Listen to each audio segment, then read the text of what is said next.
the U.S. Congress passed a resolution to proclaim that Israel is not a racist state. I mean, nothing screams, I'm not a racist state, like having to force Congress into a vote.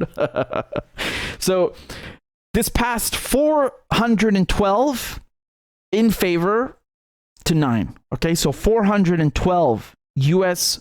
Members of Congress proclaimed Israel is not a racist state. I mean, they're right. Israel is not a state, but it's definitely racist. So this is in two parts. Let's start with the vote here, okay? The Israeli president visited, his name is Herzog, he visited the United States, and that's when this this resolution was passed. And, Biden fell asleep, of course, and Herzog looked kind of bewildered.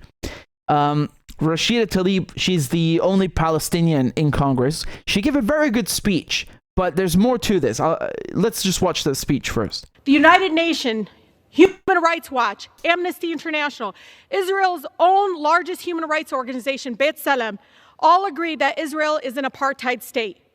To assert otherwise, Mr. Speaker, in the face of this just body of evidence, is an attempt to deny the reality and to normalize violence of apartheid.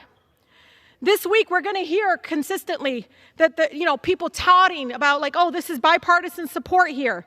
Well, don't forget, this body, this Congress, supported the South African apartheid regime, and it was bipartisan as well. But you don't have to take it from me to understand the racism of an apartheid government. Let's take a moment just to hear Israeli government's own politician in their own words. Direct quotes, not mine. Current Prime Minister Netanyahu, on his policies towards Palestinians, quote, beat them up, not once, but repeatedly, beat them up until it's unbearable, and said that Israel must, quote, crush Palestinian hopes for a fully sovereign state. One of the former defense ministers said Palestinians are, quote, beasts, and they are not human. He's talking about people like my grandmother, Mr. Speaker. How about former Justice Minister who said they should go, as should the physical homes in which they raise the snakes. Otherwise, more little snakes will be raised there. How about another former defense minister said, quote, those who are against us, there's nothing to be done. We need to pick and axe them and cut off their heads. Another quote, there is no such thing as Palestinian people. The gentlelady's time has expired. At its core. Mr. Speaker, Israel's own president, who's the gentlelady's time has expired. Does the gentleman for New York reserve or yield? I give the gentlelady 30 seconds. Israel's own president, Herzog, who's going to come before Congress tomorrow, has long advocated against interracial marriages. Did you all know that? Do you care? He said on a news segment, look it up, when he came to America, he said, quote, encountered something that I call an actual plague. I saw my friends' children married and coupled with non-Jewish partners. Israel is an apartheid state. The government is deeply problematic in the way that they are proceeding in the structure of oppression. This year, Mr. Speaker, just like I speak up against injustices here in America, this is about speaking up against violence. The gentlelady's time has expired. Does the gentleman for New York Congress must yield stop or reserve? funding apartheid. I mean, it's a good speech. There are some more quotes I would have added if, they would have let her speak.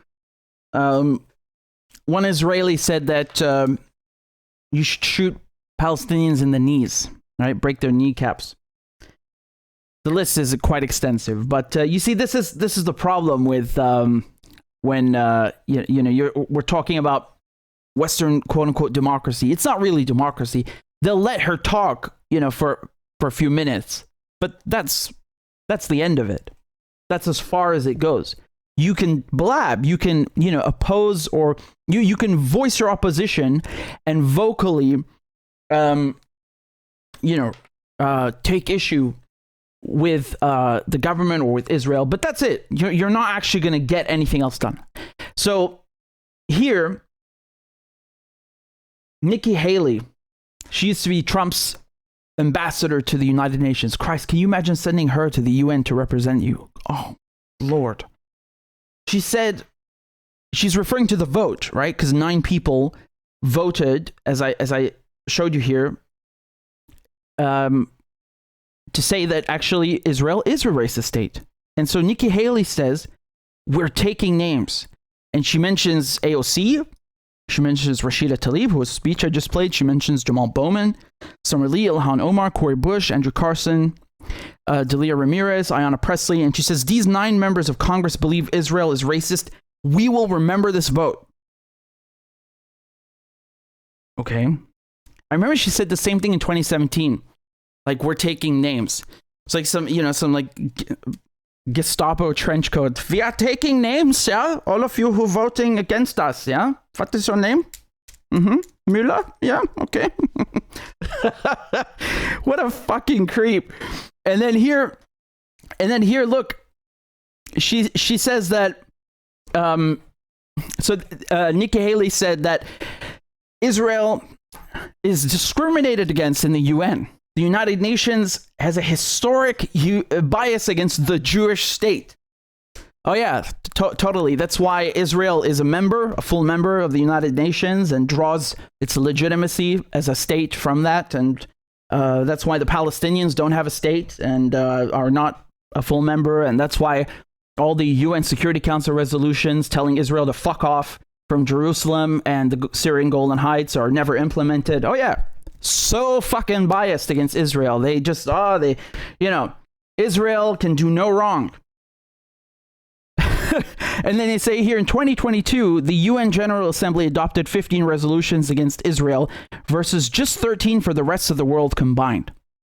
Why would you tell on yourself like that? The UN General Assembly, meaning most countries on earth, didn't vote against Israel because they hate Jews, which is their answer to every single criticism ever. They passed 15 resolutions against Israel because Israel is a criminal terrorist European colony. That's fucking why. Anyway, this is about as good as Rashida Tlaib gets, because after this, it goes downhill from here. And AOC and Ilhan Omar, they're frauds. These people are frauds. So you see here how she's sparring and quarreling with Nikki Haley, right, about this list. Yeah, we are making a list. So AOC says, remember to call this list, quote, people in Congress who think apartheid is wrong. Well, that's not true, because what AOC does is here she votes to say that Israel is racist, but then, she'll go and then give Israel money. What do I mean by that? I mean by actually funding Israel. Every year, Congress has to approve a package that is done in 10-year installments. Okay, so in 2016, Obama says Israel gets $38 billion over 10 years. And so every year, Congress have to come together and they have to approve $3.8 billion in weapons for Israel. And so Ilhan Omar, for example, who is she's originally from Somalia, so she's not only an African woman and a woman of color, she's a Muslim woman, right? So she's also on this list, right? She also voted, like Rashida Tlaib, to say Israel is racist. But Ilhan Omar voted to give Israel $3.8 billion. So this fucking vote is meaningless. It's worthless. It doesn't mean anything. And same thing for AOC. Like, AOC wants to ban some weapons to Israel, but not all of them, because, the rest of the time it's those weapons for brutalizing Palestinians are okay. And then they will take turns. So, one package, this one will vote yes, and she will vote no. And then the next year they'll do the opposite. They'll swap, so like instead of criticizing one person, you start criticizing the other one and you take attention off of them. And they take turns with this, right? It's called rotating villain. So here, as you can see, you have Nikki Haley and AOC, a Democrat and a Republican, who are pretending that they have different views and opinions and policies towards Israel when they really don't. They don't. This is a show. This is fake. This is entertainment. I don't care what you call it. It's a joke.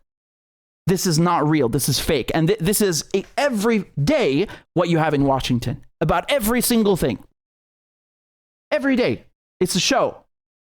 It's a show.